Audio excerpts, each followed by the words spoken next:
ساتھ ایک گفتگو، اور یہ سلسلہ جو ہے معزز مہمانان کا اور ان کی یہاں اسٹوڈیوز میں تشریف آوری کا، یہ اللہ تعالیٰ کے فضل سے اب جاری ہے، اور اس وقت ایک بہت ہی اہم موضوع ہے وہ ہم آپ کی خدمت میں لے کر آئے ہیں، اور اس میں ہماری مدد کریں گے اس کو آپ تک پہنچانے میں ہمارے معزز مہمان مکرم عبدالسمیع خان صاحب۔ آپ خدا تعالیٰ کے فضل سے مربی سلسلہ عالیہ احمدیہ ہیں اور جامعہ احمدیہ کینیڈا میں خدمت کی توفیق پا رہے ہیں۔ جزاکم اللہ، آپ کی تشریف آوری کا شکریہ۔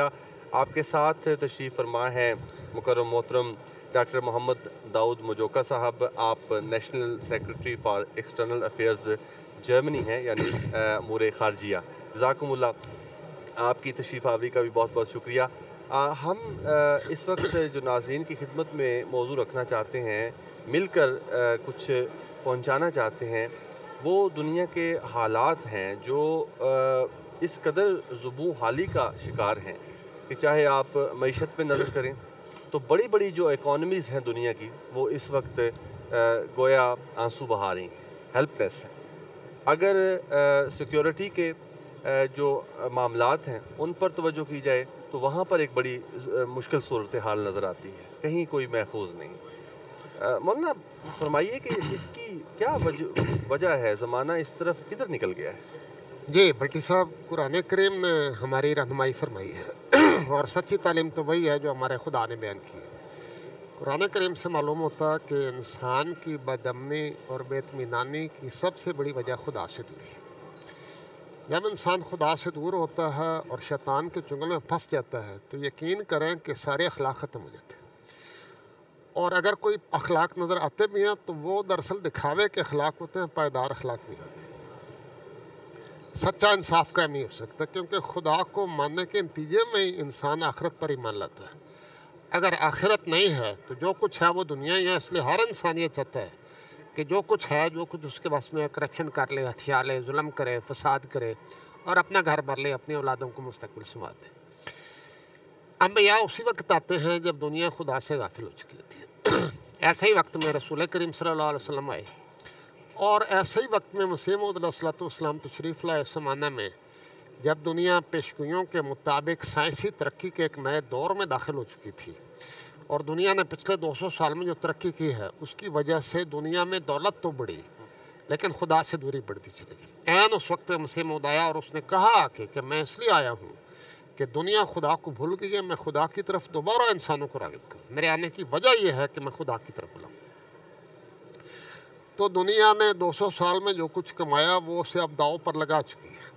وہ اپنے بنائے ہوئے سسٹم کو خود اپنے ہاتھوں سے برباد کرنے کی طرف چلی گئی۔ پہلی عالمی جنگ ہوئی، کروڑوں انسان مارے گئے، دوسری عالمی جنگ ہوئی، کروڑوں انسان مارے گئے، اب تیسری عالمی جنگ کی تیاریاں، کہیں کہیں اس کے اثرات نظر آ رہے ہیں، آہستہ آہستہ وہ چنگاریاں پھیل رہی ہیں، بڑے شعلوں میں تبدیل ہونے والی۔ تو بنیادی وجہ خدا سے دوری اور مذہب سے دوری ہے۔ جب تک خدا پر ایمان نہ ہو اور آخرت پر ایمان نہ ہو، کوئی پائیدار اخلاق پیدا نہیں ہوتے، اور سب سے پہلے انسان نا انصافی کرتا، ظلم کرتا۔ بہت شکریہ۔ گویا ڈاکٹر صاحب، جو ناانصافی ہے یا اپنی طرف ہی غور کرنا چاہے، وہ ذاتی سطح پر ہو یا ملکی سطح پر ہو، یہ وجہ حضرت خلیفۃ المسیح الخامس ایدہ اللہ تعالیٰ بنصرہ العزیز نے 2 دہائیوں کے قریب ہو چکا کہ دنیا کو وارننگز دے رہے ہیں۔ اگر آپ چند ایک اقدامات کا یہاں پہ تذکرہ کر سکیں وقت کی رعایت سے، کہ جو حضور نے عملی طور پر دنیا میں امن کے ایک قائم رہنے والے پائیدار امن کو قائم رکھنے کے لیے فرمائی ہیں، تو پھر ہم گفتگو کو آگے بڑھا سکیں گے کہ اس کا جو اس کے باوجود یہ حالت کیوں ہے۔ پہلے تو ان چند اقدامات کا ذکر فرمائیں۔ جی السلام علیکم۔ حضرت صاحب، جیسے آپ نے فرمایا ہے کہ آغاز سے ہی، خلافت کے آغاز سے ہی حضور نے اس طرف توجہ دلانی شروع کر دی تھی، جبکہ کوئی اس وقت آثار ہی نہیں تھے، کوئی ماننے کو تیار ہی نہیں تھا کہ کوئی تیسری عالمی جنگ بھی ہو سکتی ہے، کیونکہ بڑے بھائی چارہ اس وقت جو ہے وہ بظاہر نظر آ رہا تھا۔ ابھی جو اس وقت روس کے صدر ہیں پیوٹن صاحب، ان کو برلن میں پارلیمنٹ میں دعوت دی گئی اور معزز گیسٹ کے طور پہ آیا، اور انہوں نے خطاب فرمایا پارلیمنٹ، جرمن پارلیمنٹ کے ساتھ۔ یہ وہ بہت آپس میں یہ باتیں ہو رہی تھیں کہ روس جو ہے اس کو نیٹو میں شامل کر لیا جائے، اور اس کا مستقل وہ ممبر تھا، G7 کو G8 بنایا گیا وغیرہ وغیرہ.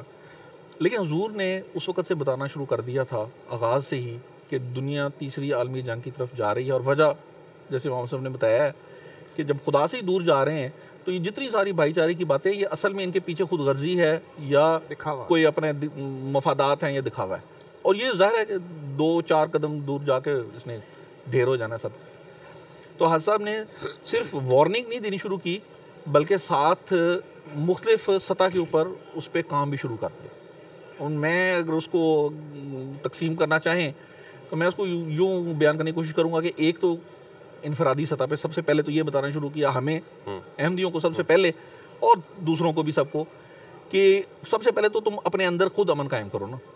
خدا سے امن قائم کرو، خدا سے تعلق کرو، خدا سے صلح کرو اور انصاف پر، سچائی پر، دیانت پر قائم ہو. جب اگر خود اپنے اندر امن نہیں ہے، اپنے گھروں میں امن نہیں ہے، آپ کے گلی میں امن نہیں ہے، آپ کے محلے میں شہر میں امن نہیں ہے، تو آپ نے دنیا کو کیا امن دینا ہے یا دنیا میں امن کیسے قائم کرنا ہے؟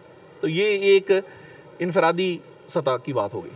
پھر اس کے بعد حضور نے اجتماعی سطح پر الگ ایک جو ہے وہ سلسلہ شروع فرمایا جس میں مثلا مختلف مذاہب کے جو درمیان ڈائلاگ ہے اس پہ بات کی. حضور نے ایک باقاعدہ کانفرنس ہوئی لندن میں جس میں سب مذاہب کے جو نمائندگان تھے ان کو بلایا. 2004 میں میں نے دیکھ رکھا ہے کہ 2004 سے 3 میں حضور خلیفہ ہوئے الحمدللہ، اور 2004 سے ہی سلسلہ چل رہا ہے. ہاں جی، کون سوچ سکتا جی فرمائیں.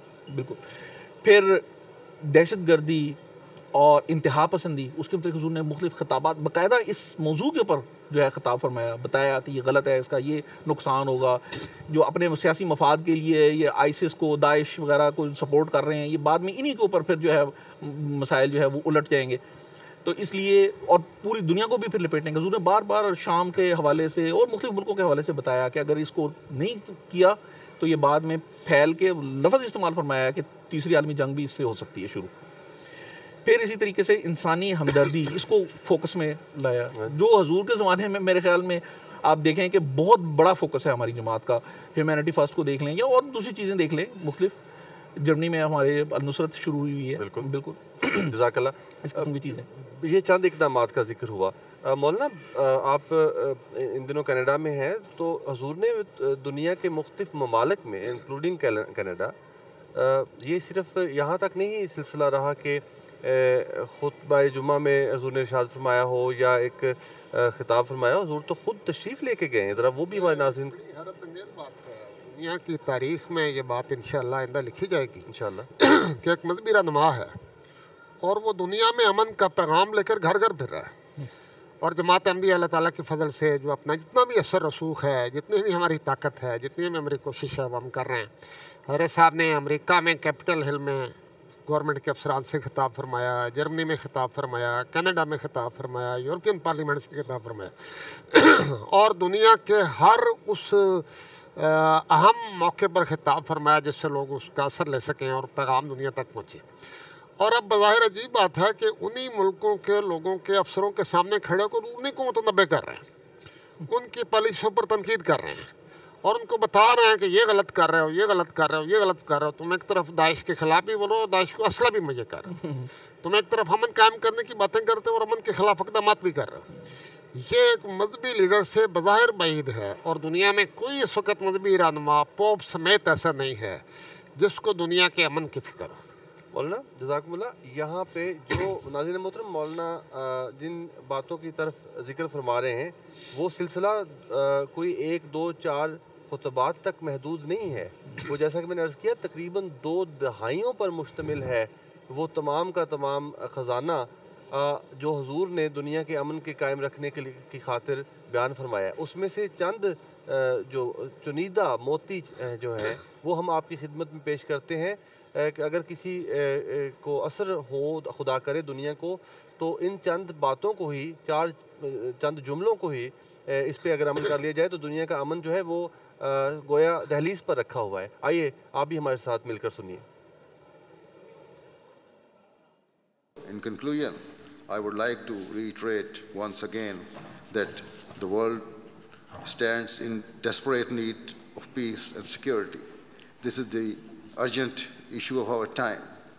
All nations and all peoples must come together for the greater good and unite in their efforts to stop all forms of cruelty, persecution, and injustice perpetrated in the name of religion or in any other way. If we continue as we are, then the world is charging madly towards a huge catastrophe in the shape of another world war. If nuclear weapons are ever used, it will not just be us who bear the consequences. Rather, our children and future generations will have to suffer for our sins. For many years, I have warned of the risks of a full-scale world war and have spoken of how its deadly and destructive consequences are far beyond our comprehension. Having long warned of such a war, I take no satisfaction in the fact that we are moving ever closer to it and that others are now expressing similar sentiments and fears. جی یہ سلسلہ ہے، اس سے زیادہ واضح الفاظ تصور میں نہیں آ سکتے. اب جرمنی کی مثال لیجیے، اس میں جرمنی کا بھی شامل تھا 2019 میں جو حضور نے خطاب فرمایا. اس کے باوجود اپنی معیشت کو، اپنی سیکیورٹی کو، ہر چیز کو داؤ پر لگا کے، اپنے عوام کی خوشحالی کو داؤ پر لگا کر دنیا اور جو لیڈران ہیں وہ کیوں توجہ نہیں کر رہے آپ کے خیال میں؟ مین جو وجہ ہے، بڑی وجہ میرے خیال میں وہ یہ ہے کہ یہ آپ سمجھ سکتے ہیں کہ انسانی فطرت یہ ہے کہ وہ اپنے نزدیکی قریبی جو مفاد ہے اس کو فوقیت دیتا ہے، اور جو دور کی چیز ہے اس کو، یا جو آنکھوں سے تھوڑی سی اوجھل چیز ہے اس کو وہ نہیں فوقیت دیتا، اور اسی وجہ سے پھر وہ نقصان اٹھاتا ہے. آخرت کی طرف توجہ نہیں ہوتی، دنیا کی طرف، دنیاوی انٹرسٹ کی طرف، ذاتی انٹرسٹ کی طرف. پھر یہاں لابی سسٹم ہے بہت بڑا، مثلا اسلحے کی لابی ہے بہت بڑی، اور تیل کی لابی ہے وغیرہ وغیرہ، مختلف لابیز ہیں ہر زندگی کے شعبے میں، خواہ وہ اقتصادی ہو، خواہ وہ سیاسی ہو، خواہ میڈیا ہو. تو وہ اپنے اپنے جو انٹرسٹ ہیں ان کو باوجود اس کے کہ وہ سمجھتے ہیں اور جانتے ہیں اور اقرار کرتے ہیں کہ یہ باتیں ٹھیک ہیں، جو حضور نے فرمایا ہے یہ درست باتیں ہیں، اس بات کو سب تسلیم کرتے ہیں. کوئی بھی یہ نہیں کہے گا کہ یہ بات ٹھیک نہیں. لیکن جب اپنا ذاتی مفاد آتا ہے، جیسے کہ ابھی اس وقت مثلا جنگ ہو رہی ہے یوکرین وغیرہ کی، کوئی اس بات پہ تیار ہی نہیں ہے کہ بات امن کی کوئی کرے. وہ کہتے ہیں نہیں، روس کو ہارنا ضروری ہے. یعنی آپ یہ فرما رہے ہیں، آپ سیکٹری امور خارجیہ ہیں، آپ ان عہدیداران سے، ان پولیٹیشین سے، سیاستدانوں سے ملتے ہیں، تو آپ یہ فرما رہے ہیں کہ یہ آف دی ریکارڈ تسلیم کرتے ہیں یہ ساری باتیں، یہ ٹھیک ہے؟ ہاں جی بالکل. آف دی ریکارڈ کیا، بعض تو آن دی ریکارڈ بھی کہتے ہیں، جب ہماری تقریبات میں آتے ہیں، جلسے پہ آتے ہیں، مساجد کی اوپننگز پہ آتے ہیں، تسلیم کرتے ہیں کہ یہ بات ہے، یہ پیغام ہے امن کا پیغام جس کی ہمیں ضرورت ہے. یہ الفاظ ہوتے ہیں ان کے کہ یہ جو امن کا پیغام ہے آپ کا، لو فار آل ہیٹڈ فار نن، محبت سب کے لیے، نفرت کسی سے نہیں، اسی کی ضرورت ہے آج دنیا کو. اور جو حضور نے انصاف کے اوپر زور دیا اسی کی ضرورت ہے، جو انسانیت پہ زور دیا اسی کی ضرورت ہے. لیکن جب فیصلے کا وقت آتا ہے پھر وہ اپنے مفاد سامنے آ جاتے ہیں. مولانا جی بالکل. پھر انسانی تاریخ کے تناظر میں دیکھیں نا، جی اللہ تعالیٰ کا جب پیغام آتا ہے، اور در حقیقت وہ یہی امن کا پیغام ہی ہوتا ہے، کیونکہ خدا سے دور ہوتے ہیں تو آپس میں لڑائی. فرعون یہی تو کر رہا تھا بنی اسرائیل کے ساتھ. حضرت موسیٰ علیہ السلام نے فرعون کو جو پیغام دیا تھا، کتنی دیر لگی تھی اس کے، کتنا نشان دکھایا حضرت موسیٰ علیہ السلام. اثر ہوا لیکن بہت آہستہ آہستہ، بہت، یہاں تک کہ فرعون کو بھی بالآخر ماننا پڑا، مگر سمندر کی تہہ میں جا کر تب اس نے اللہ تعالیٰ کو قبول کیا اور پھر بنی اسرائیل کو آزادی دی. رسول کریم صلی اللہ علیہ وسلم بھی تو یہی پیغام لائے تھے، یہ ظلم کرنا بند کرو، دنیا کو اس کا حصہ دو، حقوق میں سے حصہ دو، زکوٰۃ دو، خدا سے تعلق قائم کرو. وہ بلال کو جو مارتے تھے، صہیب کو مارتے تھے، ظلم کرتے تھے، وہ قتل ہوئے. پھر اس کے نتیجے میں یہ معاشرہ بنا جو رسول کریم صلی اللہ علیہ وسلم نے تعمیر کرنا تھا، کیونکہ آگے سے ایک بڑی روک ہٹ گئی. یہاں میں آپ سے پوچھنا چاہتا ہوں، یہ اگر بیرونی دنیا جو ہے اس کا تو جیسا کہ ڈاکٹر صاحب نے فرمایا کہ ماننا بھی ہے، تسلیم بھی کرتے ہیں کہ وقت کا امام جو ہے جو باتیں کر رہا ہے بالکل ٹھیک کر رہا ہے اور عمل بھی نہیں کرنا، اور اس کا نتیجہ بھی ہم دیکھ رہے ہیں دنیا میں جیسا کہ ذکر ہو چکا. ہم اپنی انفرادی سطح پر احمدی مسلمان جو ہے مختلف ملکوں میں، خدا کے فضل سے یہ چھٹا پورے عالم میں اللہ تعالیٰ نے دیا ہوا ہے. ہم کیا کر سکتے؟ 2-3 چھوٹے چھوٹے پوائنٹ. چھوٹا سب سے بڑی بات تو یہی ہے جو حضور فرماتے ہیں تبلیغ کریں، اپنا پیغام پہنچائیں، کیونکہ ہماری تبلیغ احمدیت کا پیغام اور دنیا کا امن ساتھ ساتھ چلے گی، یہ تمام ہے. جہاں جہاں احمدیت پھیلتی چلی جائے گی، بڑھتی چلی جائے گی، لم فارال کا پیغام بھی پھیلتا چلا جائے گا. تو اپنی تبلیغ کو پھیلائیں، اپنے ذاتی معاشرے میں امن قائم کریں، اپنے تعلیمی ادارے بنائیں، اپنے بچوں کو تربیت دیں. ہماری اگلی نسلیں زیادہ امن پھیلانے والی ہیں ہماری نسبت سے.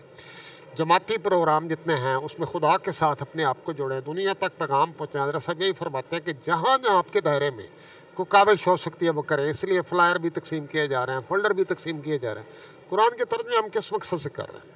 اسی مقصد سے کر رہا ہے کہ محمد رسول اللہ صلی اللہ علیہ وسلم کا امن کا پیغام آگے پہنچائیں، رسول کریم کی حدیث، مسیح موعود علیہ السلام کا پیغام.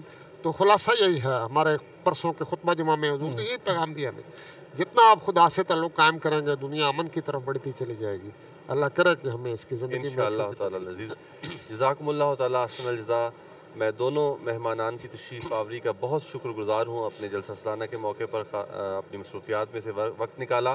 ناظرین محترم، یہ ایک چھوٹا سا جائزہ جو ہے آپ کی خدمت میں پیش کرنا مقصود تھا یہاں پر، کہ دنیا کو سب سے زیادہ اس وقت جس چیز کی ضرورت ہے وہ یہی امن ہے. اور ہمارے پیارے امام کا کوئی خطبہ، کوئی خطاب جو ہے شاید ہی ہوگا جو اس موضوع سے خالی ہو. اللہ تعالیٰ ہمیں انفرادی سطح پر بھی اور اجتماعی سطح پر بھی، قومی سطح پر بھی حضور کے الفاظ پر کان دھرنے کی توفیق عطا فرمائے. آمین. اور اب ہم آپ کو ایک پروگرام کی طرف لیے چلتے ہیں اپنی نشریات میں، اور دیکھتے ہیں کہ ہمارے دوستوں کے پاس جلسہ سالانہ کی نشریات میں مزید کیا کچھ ہے. ہم ایک رضاکار